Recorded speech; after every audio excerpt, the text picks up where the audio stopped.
that one of the failures of, okay, I have a background in working in social work. I have a background being an after school program director. I've worked with many different populations. Sure. I think that at this point in my life, the people I'm talking about are not even the people you're talking about. Okay. I'm literally talking about people who have access, who have money, who have housing, who have all of these things, and they choose to eat out for the majority of their food. They'll tell you because they don't have. You mentioned material things. I'm talking about, I guess my perspective is coming from more of a emotional. But let me finish. Let me finish. Sure.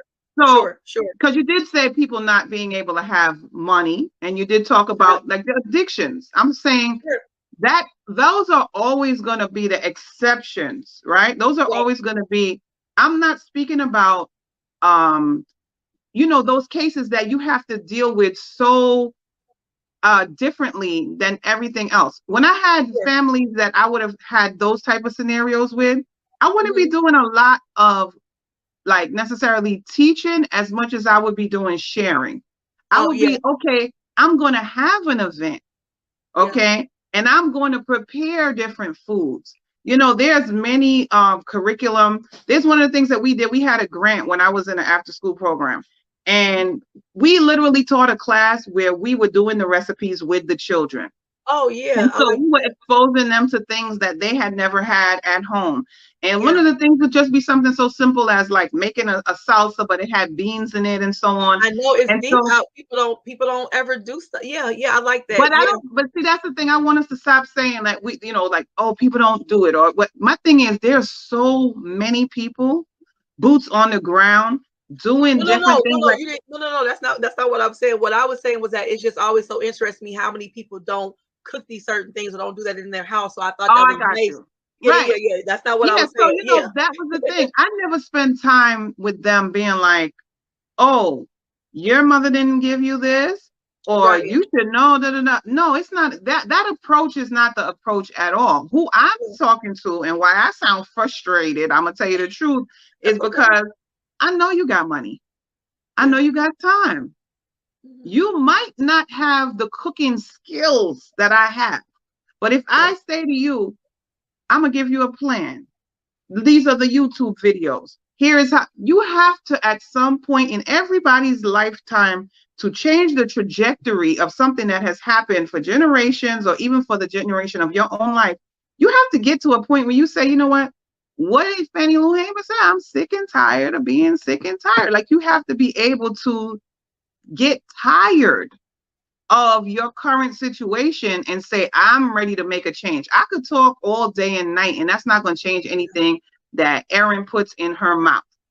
She has to say to herself, why was I more concerned with giving my children fruits and vegetables than I am with eating them? This is how we are. We will smoke cigarettes until our children don't smoke, right? Because we know that it's bad for you. I want better for you. It's almost like many of us have given up. Many of us are just like, listen, it's too late for me. And so I'm kind of having that conversation of what legacy do we want to leave for ourselves and our children, because it's not over. You literally don't have to just take a diagnosis and be like, well, I have to be on high blood pressure medication for the rest of my life. You're not looking at the sodium intake. You're not looking at your dehydration.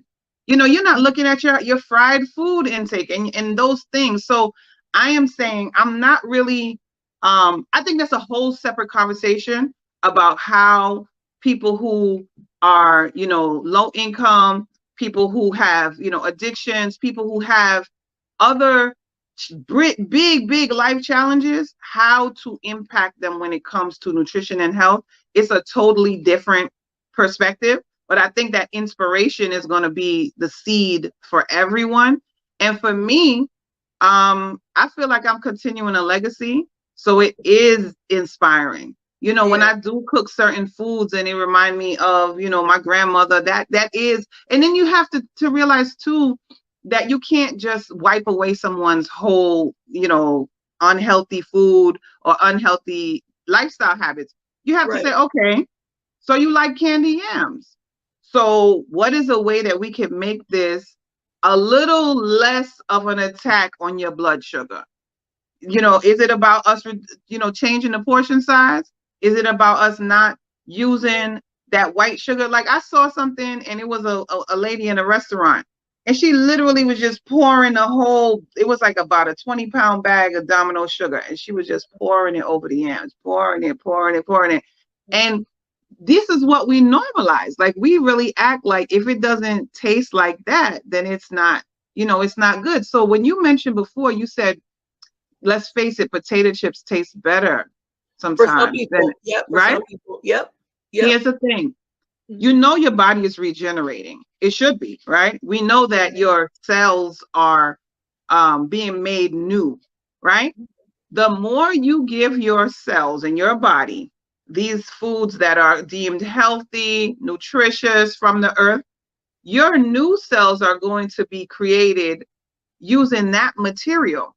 You literally transform your taste buds. When I have been eating like really, a lot of fruits and vegetables, because I don't want y'all to think that I don't eat fried food and I don't eat flour and sugar. I definitely do. But I know that when I've been really on some like really energizing, nourishing, healthy food, and my son is like, oh, I want some chips, and he has chips, and I taste the chip, it doesn't taste good to me. Because why? Because I've already nourished my body with real substance. And so we have to, at least in some ways, I would say to you, pick one vegetable, pick one fruit. You start small, that you say, all right, I'm going to try to have this every day. I'm going to try to have, and then I'm going to add in another vegetable. I'm going to add in another fruit. It takes small things. Like even when we talk about how people don't have access to fruits and vegetables, this is a real thing.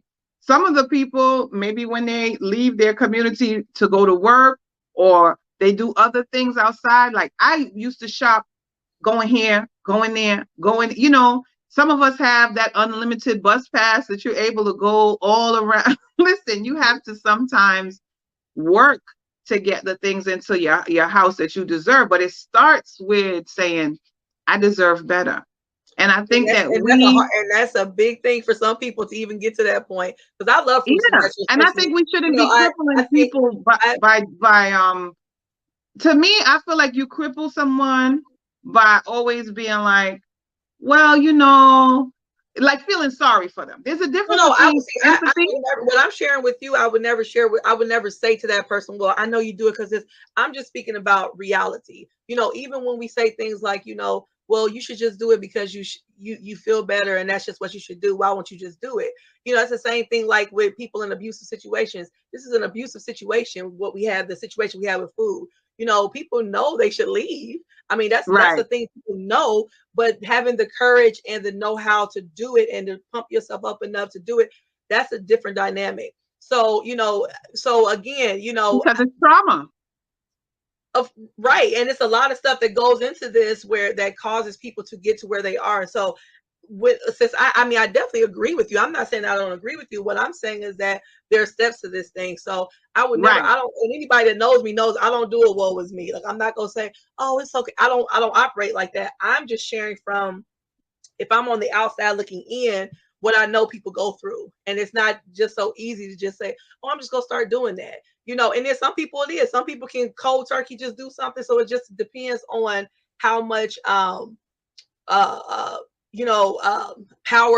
empowerment a person has within themselves. So that's a different thing. So sometimes you have to build that person back up to even be able to see if they are worthy of change. Some people don't even think they're worthy of change. So it's a lot to that sometimes for some people. Yeah, and I think conversations like this are so powerful because they really are. It depending on how I wake up in the morning, depending on how you wake up in the morning, sometimes is whatever we present to the world. Yeah. And so on one time it may seem like, well, you're being just way too understanding. And I'm like, well, I've been there and I understand and I'm coaching this person. So I know that there's steps and stages. And then there's other times when it's frustrating because someone is coming to you for help and you're telling them what to do. And there's a gap between them actually doing it. And so sometimes we don't want to, this is, to me, our society right now is like, We want to feel good and avoid feeling bad. But sometimes the way out is through, right? You have to sometimes have a conversation with people called, you have family that you love, but you're killing yourself with this particular diet choice.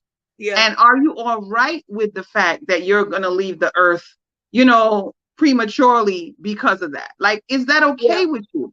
And then, I agree. The person doesn't necessarily even realize that's what they're doing. They're saying to themselves, I just like this food. I haven't even noticed that I've ate this every day for the last 10 years and it's high in trans fat and whatever else. You know what I mean? So I think that they do notice it, and they just. Do you ever watch the show 600-Pound Life? Yes, I've seen it. Oh, so the people who are enabling them at 600 pounds, you cannot get up and go to the kitchen and make anything. You have somebody there serving you 12 servings of eggs. Yes, it's so interesting. Yes. Yeah, when you watch that, it's so interesting because there's so many different parts that I unpacked in that. Because I'm like, okay, for one, if I'm the other side of, like, I'm the one serving, I'm gonna serve you what I want, because they always say that they're afraid because the person was go like be mad at them. They're verbally abusive, most of them. But I'm saying them people can't get up. Like you, like someone can't get up. You're not finna come after me, so I'm gonna run from you if I have to. And I'm saying that in jest, but you know, seriously, I'm serious though. but I'm serious though. You can't come after me. But then also, then you think about, like you said, the verbal abuse and the codependency that starts to take place within those two relationships, where some people like being that caregiver and they really don't want them. It's this weird, all these different complexities. But no, I watch that show all the time. And it's just so interesting because you always wonder, how did they get there, right? How does a person get to that point? It's usually trauma. Usually, and I was about, you know, and it's just so interesting how, and then you have some of them people on there that say, you know what, like you said, I'm tired of this, I'm doing something, and they start losing that weight. Dr. Now is like, good job. But then there's some that they literally, do you ever see where they'll say these, like they'll be narrating and they're like, I've been doing everything right, I know it's going to show that I, you know, lost so much weight, and then they get there and they've gained like 20 pounds. So it's this psychological thing. They literally told themselves they're doing something that they're not doing. So it's just very interesting to me when I watch those shows. I think you brought up a good point, which is, you know, the psychological impact of data, right? Yeah. And so the reason why they are suffering in that moment, like you said, is because psychologically they feel that they've done it, but also because why do we believe that the data is the scale? Right. I wouldn't liken this to labor, right? Yeah. When you are in labor and you're being checked all the time, right? You're having cervical checks to see the dilation. I had a home birth with my first child. And I didn't know that. Okay. Even with that, yeah, I was having cervical checks. I didn't know at the time that I should probably just hold off. I thought that was the right thing to do, was, okay, let me find out, right? Yeah. And then when she would check and say, oh, it's 5 centimeters, I would get so deflated. So now those different hormones that are coming out now, because I'm sad, because I'm frustrated, because I feel rejected, really, like something is wrong. So now, of course, that's going to also have an impact on what that cervix does. So now going back to this person, a lot of how we approach, it's not even that I'm talking about approaching weight loss. In their case, they're talking about approaching weight loss, but I'm talking about lifestyle change. A lifestyle change may not necessarily be measured just with weight loss. You know what I mean? Like, a lifestyle change is, how much water did you drink today? Yeah. How many, you know, how much activity? I'm not going to ask somebody who's, you know, 600 pounds, oh, did you take 20,000 steps today? Right. But it's the incremental change, you know. I myself, like I said, I work with clients. I have a workshop that we're going to be doing, myself and Sierra Bizel, who she's a health coach, she's a doula, she's a student midwife. And one of the things that we realize in our work with feminine wellness and a fertility lifestyle is that, you know what, we need to do a trauma release. We need to help people release the trauma, because part of what is stopping them from being fertile, part of what is stopping them from having womb wellness, is the fact that they have unresolved traumas. And those things, like you said, are creating an automated response where they're just moving like a robot. They're just doing the things without realizing why they're doing the things. You eating cheese because you think cheese is your favorite food, not realizing that it is the hormonal response that you get from cheese, because it's going to create a lot of estrogen in your body, right? You're not realizing that it makes you feel comfortable because growing up, that's what they gave you. But then at the same time, when you feel bad feelings, you go over to that instead of you addressing what is causing this bad feeling, or even just sitting with it. A lot of what, to me, which is why I said it's about the inspiration, the thing I want to leave it on is, if I had 5 minutes with someone, it wouldn't be that I would have a conversation with them. It would be, I would have a meditation with them. Why? Because when you get still and you really just allow that quiet, a lot of the answers come right there. A lot of the answers come to why our behaviors are what they are. You know, I bring up my father, and I know I sounded so passionate and so on. Like, I'm working on just being able to accept that that was his journey, and not to have those feelings of anger and resentment because you didn't get to see your grandchildren. You know, so that's my entry into the conversation, is being the person that's like watching someone do something and you're saying, listen, you know, what about this? What about that? But you don't know, the trajectory of their life, and you don't know what is the true cause of why they're moving, how they move. And we all are here on our own separate journey. It's a beautiful thing to even share space with you. I've been watching the work that you do. I see you. I see you, Queen. And it's like amazing that this brought us together, this conversation. No, I love it.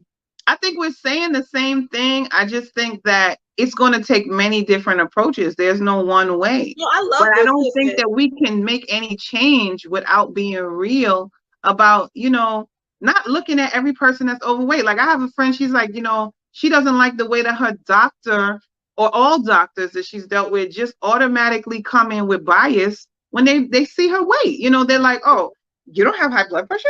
You don't have, because they're expecting her to exhibit these things. But now, for me or for her, I would say, well, do you feel your best in your body, you know, right now?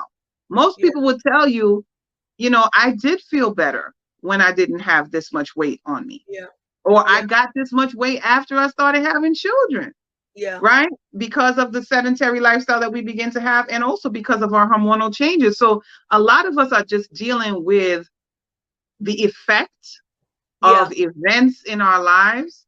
And I feel very strongly about us being the captain of our own ship and being able to make an impact. I agree with you. Yes, I agree with you. Yes. So that's where I come into the whole thing, is I'm like, okay, but what do you want for your life? Sis, we need all type of people. And that's what I love about this. I even love that, you know, you can have a different perspective, a different thought process, and had a conversation. Like, nobody ain't mad. You know, we're not mad. You know, you're allowed to communicate things differently, and you're allowed to bring up different perspectives, because I think that's healthy, is beautiful, because there's things that you brought up today that I'm like, oh, that's a good perspective, because sometimes because of our backgrounds or because of our experiences or cultures, we see things differently. You know what I mean? So I think this is great. I'm really appreciative that you were able to come today, because I also have been watching you, and I love what the work that you do, you know, and I'm really glad that you were able to take this time, because people need to hear this. And yes,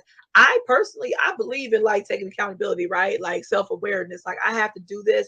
And, you know, but I do like how, not that I'm celebrating, you know, what happened with your dad, but I like how you use that to help others and even help yourself. You know what I mean? I like that, because some people can take things and wallow in it, right? Or like sit in it forever and never go anywhere with it. But you're using it kind of like as a catalyst to say, you know what? Listen, I lived it. Like I know what it's like to not be able to do this and the other based on him not being here, you know. So this is my journey and this is my shared experience. So I appreciate that. I really do.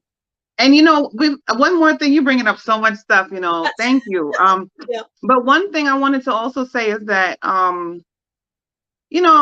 especially for Black people, because that's who I do my work for. Okay, no shade. All right, I'm about my people, and my thing is with us, we've known things for a long time, and we've been gaslighted for so long, and we've been told that no, that doesn't matter, and that's not really what's happening. And I want us to really go with our guts. But when you look at what the science is saying, because a lot of us, we want to hear that science backs us up, even though Granny and them already told us, Auntie and them already told us, there is a gut brain connection. And they say that it may even be your first brain, not even your second brain, it's in your gut. Yeah. And so if what you're putting in your body is dulling that, is creating imbalances there, you're not even able to tap in to that intuition, that strong sense of knowing, and so, like you said, when I think about my father, I know that there were other reasons why he, chose what he chose in terms of to continue going down that path. And I think that, he was a very strong-minded person. Like, you weren't going to tell him, what to do, what not to do type of thing. Yeah. But I also think that, I'm grateful because I was able not just to see that part, but I was able to see even in that struggle where he decided, like, no, taking injections into my body, to balance my blood. No, that's a bridge too far, right? So it's like, no, now that's my entrance into really community herbalism, being applied. Even though I grew up in a culture where herbs are a part of our natural lives. But I want to say this also to Black people of this country. I speak to my elders. I speak to, some Southern elders who they'll tell me, I remember growing up, there was a certain time of year that my mother would just put a certain herbal drink out and we all drank it in the house, sassafras or whatever it was that they were drinking. And so we've got to speak to our elders. We've got to put some of the onus back on ourselves and the responsibility of collecting this cultural information and seeing how we can bring the culture forward. Because at this point, no one is coming to save us. There's no one who is going to come in on a cloud. There's no one that's going to, suddenly come and stop your hand from taking the wrong thing to eat. But we have to want it for ourselves. And yes, it is an inspiration to think to myself, well, how can I be here for my grandchildren? But none of us knows what it is that life is going to bring. It's just we have the ability to just forward it through. So that's all I can say is that it's been a pleasure.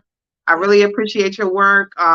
I'll see you back on those social media streets and hopefully in the real streets really soon. No, I would love to connect with you one day. I love North Carolina. There's a couple people there that I would love to kind of touch base with. So yeah, I love this. I love connecting. I do miss person to person interaction sometimes, but absolutely, if this is what we can get for right now, I will definitely take it. I know, because it feels like you're right here. I know. I love this. I love the energy, and I love sharing knowledge and perspective. It's just a beautiful thing, and we don't have to.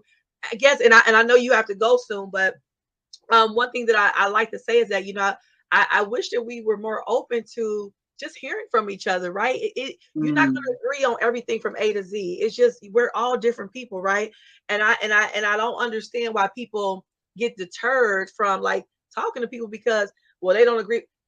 Nobody agrees with everything. It's okay, and disagreement does not equate to negativity or equate to anger. You know what I mean? It's okay to think differently. And I don't know why we've gotten into this space of if a person thinks differently on one thing, that is, that is wrong. It's so not that they're wrong, but it's wrong to even interact that way, so I really love people the cancel culture. Yeah, yes. And I know it's different dynamics to that. So, and I can get into that, but you ain't got time. But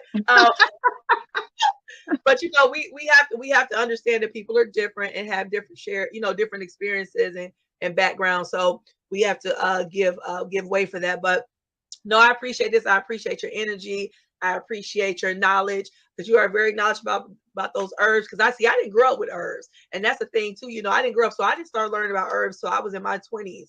That I started, experimenting with different things and kind of learning more things, even different fruit. Like I was a very I guess traditional, what is traditional, but like the apples, the pears, the basic stuff. Basic is what we would call that. Those would be the basics. The basic, yeah. So I grew up with that, and so it wasn't, it was certain fruits that I didn't see until like I was in my 30s. I was like, what is that? And it looks so strange, and you're scared to eat it because you think you don't know what's going on, and it's just a fruit. So I'm really appreciative of people who are trying to educate people about different things and encouraging them to try it, at an earlier age instead of waiting later in life. One of the things that I say, because also in the Caribbean culture, this is something, I can't believe we had this whole conversation and I didn't say this, but here we are. Good. Here we are. The American taste palette is like sweet and salty, and that's it. But there's actually 5 tastes, right? There's sweet, salty, pungent, sour, and bitter. I got them all. And so you see, like, even if you were to look like a Korean culture, let's just take, let's go off of Black people for a minute. They have their kimchi and they have all the different stuff, because these are the fermented foods, that sour taste. It's really good for your body. It's good for the prebiotics, the probiotics, all of that. But I grew up like knowing that when you're sick, they're about to give you bush tea. And when they give you this bush tea, it's not going to taste good. It doesn't matter if you pour a whole thing of sugar in it. You can't take the bitter out, and even your tongue has different receptors of where those different tastes hit, right? So the bitter, you feel like way in the back there.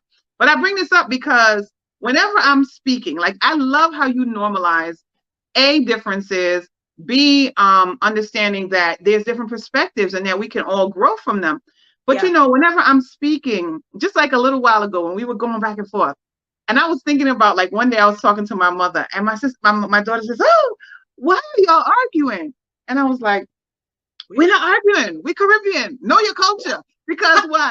Because we just talk like this. This is the I know. But no one is mad, right? I know. And then going back to the bitters, I remember thinking to myself, a lot of what I have to say, like, I always wish I had a different message. Like, I always wish I wish I could come to y'all and be like, the good news is eat cake.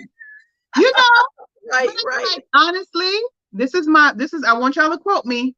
All medicine ain't sweet. Okay? So this is medicine. Yes. I want you to take it. It might be bitter to you. You might not like some of the things. Some of the delivery might have been, not to your liking.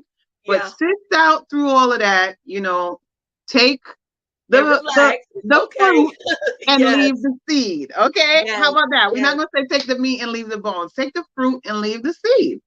Because, it's something in here is for you. And I would say to people 2 things. 1, most of your hunger cues are actually dehydration.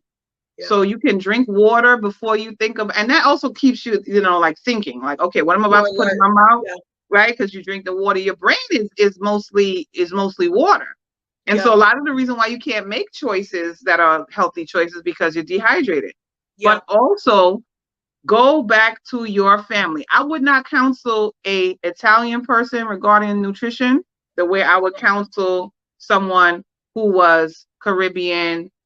Okay? Because why? Your DNA requires different things. And so I want you to eat the cultural foods of your ancestors, but I want you to still follow the basic premise, which is what? The fruits, the roots, the trees, the plants. This is the main part of our nutrition. And everything else is in moderation. Everything else is added to that. And so plant-based living is a new catchphrase, but I'm like, Afro-Asiatic people been using that for years. Most of us have some type of kitchen garden, even people who say, well, I don't have space for that. You can grow your herbs indoors. There's so much that we can do. So I just want us to have a can-do attitude, and that's it. No, I agree. I agree with you wholeheartedly when it comes to that, really having that I can change, I can do, that's for sure. And all right. there is some self-accountability in that. So I appreciate you again. This was good. We talking about 30 minutes, 45 minutes. We don't went to hour and 15. And I know. And I'm like, I gotta sign off. I know. I got a consultation to run to. Yes. Well, I appreciate you again. Of course, we could have talked forever on this, but I do appreciate you. And we're gonna reconnect again. Okay. Well, let me know. Let me know like where this will air and all of that. Oh, and sure. Yep. I'm looking forward to it. I would definitely love to come back and talk to you again, and maybe even do something where I can, be more hands-on, like share something else, like a recipe or, something simple, because I think we think it's in the sky and it's really not there. It's literally right here in front of you, Yeah. And you're inspiring me because honestly, people have been asking me about like, okay, you ever think about, and I've been thinking about doing a cookbook and it's all sorts of stuff. And I'm just like, I have my hands in so many things. And sometimes I'm just like, the thing that's right in front of you, you don't necessarily gravitate towards it. Yes, but this might be what it is that people really need, because again, if it's going to inspire someone to really decide that, you know what, this is the year, this is the month, this is the day that I take back my life in that way, then I'll feel good, And I told you several times that I wish you was down the street. I told you that. So, all right, sis. Well, I'll let you go. Thank you so much. It was so good. Oh, of course. All right. All right. Bye-bye.